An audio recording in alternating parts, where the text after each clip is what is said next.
Hi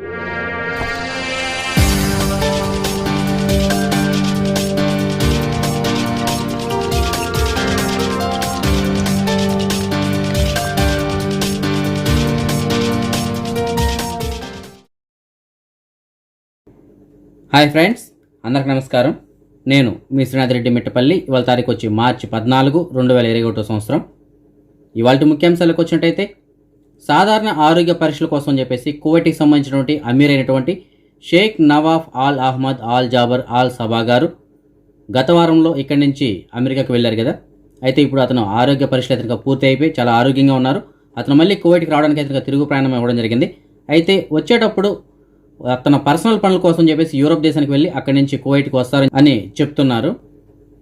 కువైట్లో మహిళలు అలాగే మగవారికి సంబంధించినటువంటి శాలూన్లు తిరిగి ఓపెన్ చేసిన తర్వాత ఒక ప్రత్యేక బృందం అయితే కనుక కువైట్లో పర్యటిస్తున్నారు. వీళ్ళు ఆ శాలూన్లో తగినటువంటి ఆరోగ్య జాగ్రత్తలు తీసుకుంటున్నారా లేదనే దాని గురించి వీళ్ళు గమనించింది ఏంటంటే, చాలా శాలూన్లు అయితే కనుక ఆరోగ్య జాగ్రత్తలు చాలా వరకు పాటిస్తున్నారు, కానీ కొన్ని శాలూన్లలో పాటించట్లేదు.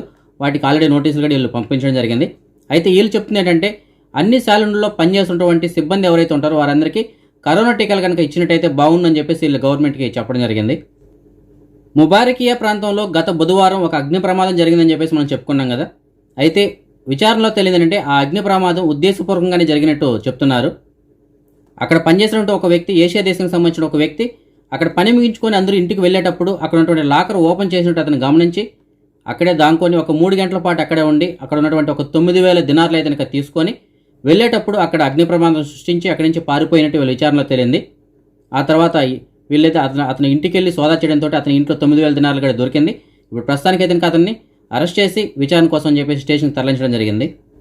రంజాన్ మాసం స్టార్ట్ అవడానికి ఇవాళకి కరెక్ట్గా ఒక నెల ఉంది. రేపు నెలలో రంజాన్ మాసం స్టార్ట్ అవబోతుంది. కర్ఫ్యూ నియమ నిబంధనలను పాటించినందుకు కువైట్ పోలీసులు ఒక 2 వ్యక్తులను అయితే అదుపులో తీసుకున్నారు. వీరిని అదుపులో తీసుకునేటప్పుడు వీళ్ళ బండ్లు అయితే కనుక తుపాకీలు అలాగే బుల్లెట్లు, మాదక ద్రవ్యాలు, మద్యం ఇలాంటివన్నీ దొరికాయి. వీటన్నిటిని వీళ్ళు స్వాధీనం చేసుకుని సంబంధిత అధికారులకైతే తనకి వీళ్ళని అప్పచెప్పడం జరిగింది. కువైట్లో పనిచేసినటువంటి ప్రవాసీ కార్మికులు ఎవరైతే ఉంటారో వీరందరికీ అహ్మదీ అలాగే జహ్రా గవర్నరేట్లోని ఒక 8 సైట్లలో గృహ నిర్మాణాలను నిర్మించడానికైతే కనుక కువైట్కి సంబంధించినటువంటి Kuwait municipality deputy director general గారు ఆమోదం తెలపడం జరిగింది. అయితే దీనిపైన ఫైనల్ నిర్ణయం కోసం చెప్పేసి కువైట్ మున్సిపల్ కౌన్సిల్కి త్వరలో ఈ బిల్లుని పంపించబోతున్నారు. అంటే కువైట్లో పనిచేసేటువంటి ఈ ప్రవాసీలు ఎవరైతే కార్మికులు ఉంటారో వారందరికీ ఇప్పుడు జనరల్గా ఒక్కొక్క ఏరియాలో ఈ కువైట్ వాళ్ళ ఇండ్ల దగ్గరలోనే ఉన్నాయి చాలా వరకు బ్యాచిలర్స్ ఇల్లు అయితే కనుక. ఇకపైన అలా కాకుండా బ్యాచిలర్స్ ఎవరైతే ఉంటారో, కార్మికులు ఎవరైతే ఉంటారో వారందరికీ ఒకే ప్లేస్లో ఉండేట్టుగా హౌస్లో అయితే కనుక నిర్మించబోతున్నారు. అది కొన్ని అపార్ట్మెంట్లు లాగా ఉంటాయి, ఒక 4 ఫ్లోర్స్ 5 ఫ్లోర్స్ అలా ఉంటాయి అన్నమాట. సో అక్కడ అన్ని రకాల సౌకర్యాలు ఏర్పాటు చేయడం జరుగుతుంది. హాస్పిటల్ కావచ్చు, అలాగే ఈ వాణిజ్య సముదాయాలు కానీ ప్రతి ఒక్కటి అక్కడ ఏర్పాటు చేస్తారు. వీటి కోసం అని చెప్పేసి జహ్రా ఈ అహ్మదీ గవర్నరేట్లో కొన్ని బ్లాక్స్ అయితే ఏర్పాటు చేస్తున్నారు. సో దీనికైతే వీళ్ళు ప్రస్తుతానికి ఆమోదం తెలిపారు. ఫైనల్ నిర్ణయం అనేది త్వరలో తీసుకోబోయే అవకాశం ఉంది. ఒక కువైటీ పౌరుడు చిన్నపిల్లల ఆత్మహత్యకు ప్రేరేపించబడేటువంటి కొన్ని వీడియోలని సోషల్ మీడియాలో పోస్ట్ చేస్తుండడంతో అతని పోలీసు వాళ్ళు అదుపులో తీసుకున్నారు. ఇతను ఏం చేస్తున్నాడంటే కొన్ని రకాల వీడియోలను పోస్ట్ చేస్తున్నాడు.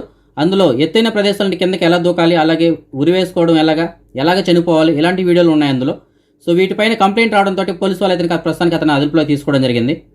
పోలీసు వాళ్ళు కూడా ఒక హెచ్చరిక చేయడం జరిగింది. మీ ఇంట్లో ఉన్నటువంటి పిల్లలు ఎలాంటి పనులు చేస్తున్నారు, వాళ్ళు ఎలాంటి వీడియోస్ చూస్తున్నారు, ఎలాంటి గేమ్స్ ఆడుతున్నారు, వీటిపైన కూడా మీరు ఒకసారి గమనిస్తూ ఉండాలి ఎప్పటికప్పుడు అని చెప్పేసి వాళ్ళు హెచ్చరించడం జరిగింది. మన సబ్స్క్రైబర్స్ చాలా మంది ఈ ఫ్లైట్ టికెట్స్ గురించి అడగడం జరుగుతుంది. ఫ్రెండ్స్, ప్రస్తుతానికి అయితే కనుక కువైట్ నుంచి మన భారతదేశానికి వెళ్ళడానికి టికెట్స్ అందుబాటులోనే ఉన్నాయి. మీకు ఎక్కడైనా కావాలనుకుంటే టికెట్స్ కనుక మీకు డిస్ప్లేలో ఒక నెంబర్ ఉంది కదా, ఆ నెంబర్ కాల్ చేసి పూర్తిగా కనుక్కొని మీరు టికెట్స్ తెచ్చుకోవచ్చు. ఒకవేళ మీరు బెల్ సలామా ద్వారా కువైట్కి రావాలనుకున్నట్టుగా ఉంటే, అంటే వ్యాలిడ్ అకామా ఉన్నటువంటి ఖాదీం వీసా కలిగిన వాళ్ళు కానీ, లేదంటే కొత్త వీసా కలిగిన వాళ్ళు కూడా కువైట్కి రావడానికి ఎవరైతే ఉంటారో ఖద్దామా వీసా కలిగిన వాళ్ళు కానీ, లేదంటే డ్రైవర్ వీసా కలిగిన వాళ్ళు, దానికి సంబంధించిన ప్యాకేజ్ అలాగే ఇంటి దగ్గర మెడికల్, పీసీసీ స్టాంపింగ్, దీనికి సంబంధించిన ప్యాకేజ్ డీటెయిల్స్ కోసం కూడా మీకు డిస్ప్లేలో ఒక 2 నెంబర్లు ఇస్తున్నాను. ఆ నెంబర్లకు కాల్ చేసి పూర్తిగా కనుక్కొని మీరు కువైట్కి అయితే రావచ్చు. మన సబ్స్క్రైబర్ ఒకరు మనకి కడప జిల్లా పుల్లంపేట నుంచి మెసేజ్ పెట్టడం జరిగింది. ఇతను కువైట్లోనే ఉండేవాడు అతను. అయితే ఈ కరోనా కారణంగా ఈ పనులు అవి కోల్పోవడంతో అతను ఇంటికి వెళ్ళిపోవడం జరిగింది. అయితే ఇంటికి వెళ్ళిపోయిన తర్వాత అతను ఈ చీరల బిజినెస్ అయితే స్టార్ట్ చేస్తారు. అది ఆన్లైన్లో స్టార్ట్ చేయడం జరిగింది. సో ఇతను మంచి మంచి చీరలు అయితే తెప్పిస్తున్నారు. ఇతను డైరెక్ట్గా గుజరాత్కి వెళ్ళి అక్కడ చూసి మంచి చీరలు తీసుకొస్తున్నారంట. సో మీకు ఎవరికైనా సరే చీరలు కావాలనుకుంటే ఇతను నెంబర్ ఇస్తాను మీ డిస్ప్లేలో, ఆ నెంబర్లో కాల్ చేసి మీరు చీరలు అయితే ఇంటికి తెప్పించుకోవచ్చు. మన సబ్స్క్రైబర్ ఒకరు మనకి జహ్రా ఏరియా నుంచి మెసేజ్ పెట్టడం జరిగింది. వీళ్ళ దగ్గర కొన్ని రూములు ఖాళీగా ఉన్నాయని చెప్తున్నారు. మీకు ఎవరికైనా జహరా ఏరియాలో రూమ్ కావాలనుకుంటే మీకు డిస్ప్లేలో ఒక నెంబర్ ఉంది కదా, ఆ నెంబర్ కాల్ చేసి పూర్తిగా కనుక్కొని రూమ్ చూసి తీసుకోవచ్చు. అదే మనం ఈ మనీ ఎక్స్చేంజ్ విషయానికి వచ్చినట్టయితే కువైట్ దినార్ వచ్చి మన భారతదేశం రూపీస్లో ఒక దినార్కి 238 రూపాయల 94 పైసలుగా ఉంది. ఫ్రెండ్స్, ఆల్ముల్లా ఎక్స్చేంజ్ సెంటర్ వారు ఒక కాల్ సెంటర్ నెంబర్ని అయితే తీసుకోవడం జరిగింది. అది వాట్సాప్ నెంబర్గా కూడా మీకు పనిచేస్తుంది. అది టోల్ ఫ్రీ, మీకు దానికి ఛార్జెస్ ఏమి ఉండవు. సో ఈ నెంబర్ కూడా మీరు సేవ్ చేసుకున్నట్టయితే కనుక వాట్సాప్లోనే ఓపెన్ అవుతుంది.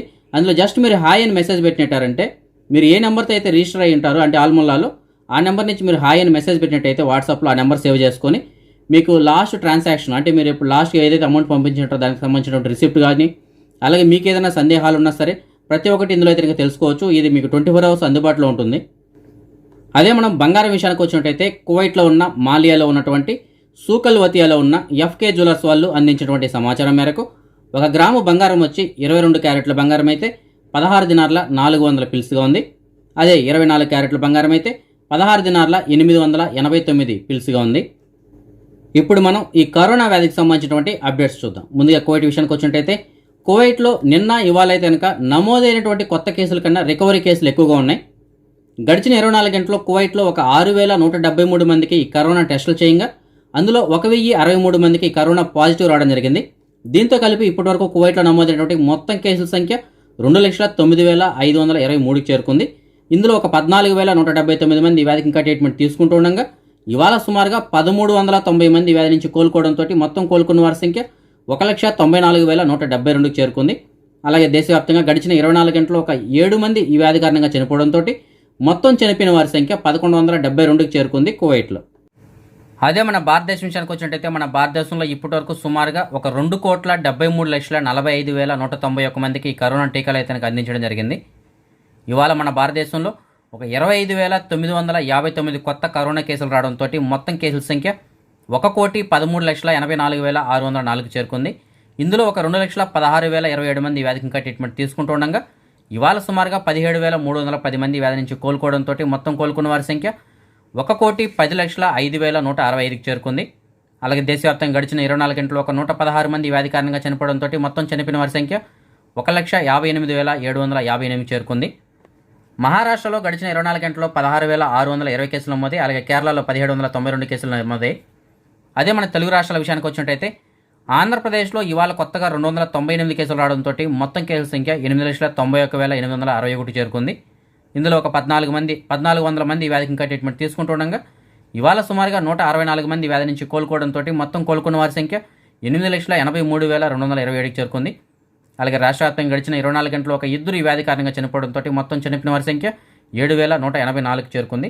అదే మనం ఆంధ్రప్రదేశ్లో జిల్లాల వారీగా గడిచిన 24 గంటల నమోదైన కేసులు మనం చూసుకున్నట్టయితే తూర్పుగోదావరిలో 32 కేసులు నమోదై, పశ్చిమ గోదావరిలో 5, చిత్తూరు జిల్లాలో అత్యధికంగా 90 కేసులు నమోదై, అలాగే గుంటూరులో 48, అనంతపురంలో 7, నెల్లూరులో 3, ప్రకాశంలో 11, కర్నూలులో 14, విశాఖపట్నంలో 32, కడపలో 12, కృష్ణాలో 32, శ్రీకాకుళంలో 7, అలాగే విజయనగరంలో 3 కేసుల చొప్పున నమోదు జరిగింది. అదే మనం తెలంగాణ విషయానికి వచ్చినట్టయితే తెలంగాణలో ఇవాళ 228 కొత్త కేసులు రావడంతో మొత్తం కేసుల సంఖ్య 3,11,61 చేరుకుంది. ఇందులో ఒక 1,993 మంది వ్యాధికి ఇంకా ట్రీట్మెంట్ తీసుకుంటుండగా ఇవాళ సుమారుగా 152 మంది వ్యాధి నుంచి కోలుకోవడంతో మొత్తం కోలుకున్న వారి సంఖ్య 2,97,515 చేరుకుంది. అలాగే రాష్ట్ర వ్యాప్తంగా గడిచిన 24 గంటల్లో ఒకరు ఈ వ్యాధి కారణంగా చనిపోవడంతో మొత్తం చనిపోయిన వారి సంఖ్య 1,653కి చేరుకుంది తెలంగాణలో. అదే మనం ప్రపంచవ్యాప్తంగా చూసుకున్నట్టయితే ప్రపంచవ్యాప్తంగా ఇప్పటివరకు సుమారుగా ఒక 12 కోట్ల కేసుల నమోదుకంగా అందులో ఒక 9,68,00,000 మంది అయితే ఈ వ్యాధి నుంచి ఇప్పటివరకు కోలుకోవడం జరిగింది. అలాగే ఒక 26,62,000 మంది అయితే ఈ వ్యాధి కారణంగా ఇప్పటివరకు చనిపోవడం జరిగింది.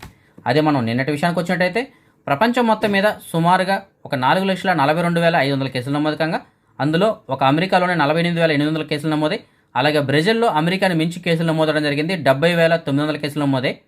భారతదేశంలో 25,100 కేసులు, అలాగే రష్యాలో 9,900 కేసులు, ఫ్రాన్స్లో 29,700 కేసులు, ఇటలీలో 26,000 కేసులు, టర్కీలో 15,000, అలాగే జర్మనీలో 10,500 కేసులు చొప్పున నమోదు జరిగింది. మన సబ్స్క్రైబర్స్ చాలామంది ఈ జాబ్ వేకెన్సీస్ గురించి వెయిట్ చేస్తుంటారు. కాబట్టి మీకు తెలిసిన చోట ఎక్కడైనా సరే పార్ట్ టైం కానీ ఫుల్ టైం కానీ ఏదైనా వేకెన్సీలు ఉంటే కనుక వీడియో కింద డిస్క్రిప్షన్లో నా వాట్సాప్ నెంబర్ ఉంటుంది. ఆ నెంబర్కి మీరు మెసేజ్ ద్వారా తెలియజేయగలరు. ఇవాళ కూడా మనకి కొంతమంది సబ్స్క్రైబర్లు మెసేజ్ పెట్టడం జరిగింది. అందులో ఒక సబ్స్క్రైబర్ మనకి జహరాలోని వాహా ఏరియా నుంచి మెసేజ్ పెట్టారు. ఒక కువైట్ వాళ్ళ ఇంట్లో పనిచేయడానికి ఒక కద్దమ్మ కావాలని చెప్తున్నారు, క్లీనింగ్ కోసం అని చెప్పేసి. జీతం కూడా ఒక 200 దినాలుగా ఉంటుందని చెప్తున్నారు. చాలా మంచి ఇల్లు అని చెప్తున్నారు. దీనికి సంబంధించినటువంటి పూర్తి వివరాల కోసం అయితే మీకు డిస్ప్లేలో ఒక నెంబర్ ఉంది కదా, ఆ నెంబర్ కాల్ చేసి పూర్తిగా కనుక్కొని వెళ్ళగలరు. ఆ నెంబర్ వచ్చి కువైట్ వాళ్ళది. ఇంకొక సబ్స్క్రైబర్ మనకి మెసేజ్ పెట్టడం జరిగింది. ఒక కువైట్ వాళ్ళ ఇంట్లో పనిచేయడానికి 2 ఖద్దామాలు కావాలని చెప్తున్నారు. ఒకరు వచ్చి క్లీనింగ్కి, ఇంకొకరు వచ్చి వంటకి కావాలని చెప్తున్నారు. దీనికి సంబంధించినటువంటి పూర్తిల కోసం అయితే మీకు డిస్ప్లేలో ఒక నెంబర్ ఉంది కదా, ఆ నెంబర్ కాల్ చేసి పూర్తిగా కనుక్కొని వెళ్ళగలరు. ఇంకొక సబ్స్క్రైబర్ మనకి మెసేజ్ పెట్టడం జరిగింది. ఒక కువైట్ వాళ్ళ ఇంట్లో పనిచేయడానికి ఒక డ్రైవర్ కావాలని చెప్తున్నారు. అయితే ఎవరైతే అకామా మార్చుకుంటారో అలాంటి వాళ్ళు మాత్రమే కావాలి, అది కూడా చాలా అర్జెంటుగా కావాలని చెప్తున్నారు. దీనికి సంబంధించినటువంటి పూర్తిల కోసం అయితే మీకు డిస్ప్లేలో ఒక నెంబర్ ఉంది కదా, ఆ నెంబర్ కాల్ చేసి పూర్తిగా కనుక్కొని వెళ్ళగలరు. ఇంకొక సబ్స్క్రైబర్ మనకి హవల్లీ ఏరియా నుంచి మెసేజ్ పెట్టడం జరిగింది. ముజమ్మాల్లో క్లీనింగ్ కోసం అని చెప్పేసి ఒక 15 మంది వర్కర్స్ కావాలని చెప్తున్నారు. ఓన్లీ క్లీనింగ్ పని మాత్రమేనంట. 150 దినాలు జీతం ఇస్తామని చెప్తున్నారు. అలాగే అక్కడే ఉండాలని చెప్తున్నారంటే రూమ్ వాళ్ళే ఇస్తారంట. రోజుకి 12 గంటల డ్యూటీ ఉంటుందని చెప్తున్నారు. సో దీనికి సంబంధించినటువంటి పూర్తిల కోసం అయితే మీకు డిస్ప్లేలో ఒక నెంబర్ ఉంది కదా, ఆ నెంబర్ కాల్ చేసి పూర్తిగా కనుక్కొని వెళ్ళగలరు. అయితే ఎవరికైతే ఇంట్రెస్ట్ ఉంటుందో వాళ్ళు మాత్రమే కాల్ చేయండి. ఇంకొక సబ్స్క్రైబర్ మనకి జహరా ఏరియా నుంచి మెసేజ్ పెట్టడం జరిగింది. ఒక కువైట్ వాళ్ళ ఇంట్లో పనిచేయడానికి 2 డ్రైవర్లు కావాలని చెప్తున్నారు. దీనికి సంబంధించినటువంటి పూర్తిల కోసం అయితే మీకు డిస్ప్లేలో ఒక నెంబర్ ఉంది కదా, ఆ నెంబర్ కాల్ చేసి పూర్తిగా కనుక్కొని వెళ్ళగలరు.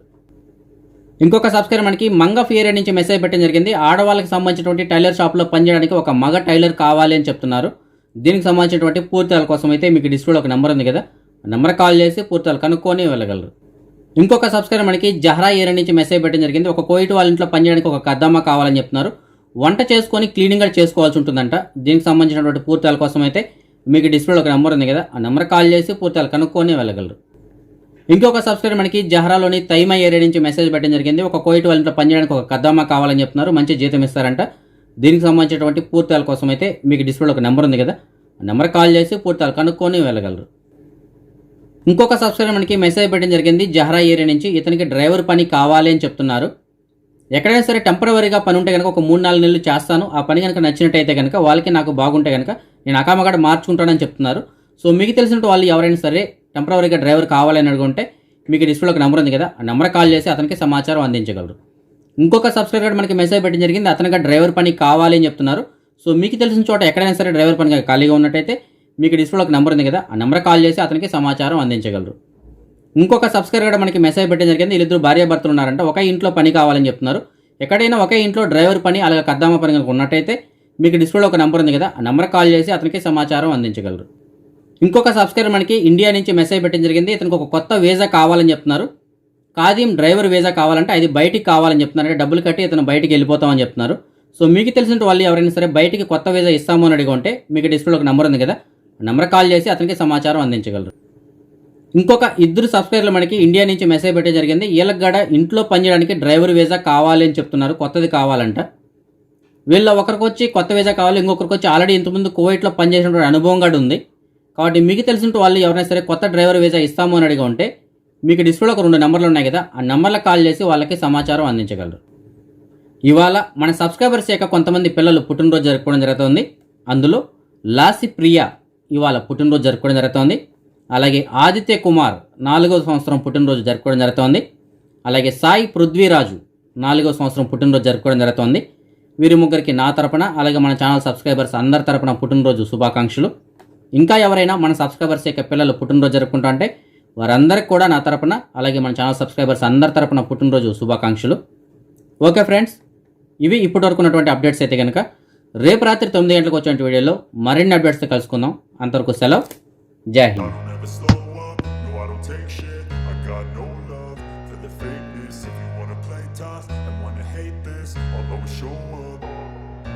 I don't ever slow up, no I don't take shit. I got no love for the fakeness. If you wanna play tough and wanna hate this, I'll always show up and make a statement. I don't ever slow up, no I don't take shit. I got no love for the fakeness. If you wanna play tough and wanna hate this, I'll always show up and make a statement. Everything I do so instinctive and so passionate. Every word I move so descriptive like an adjective. I got a vendetta against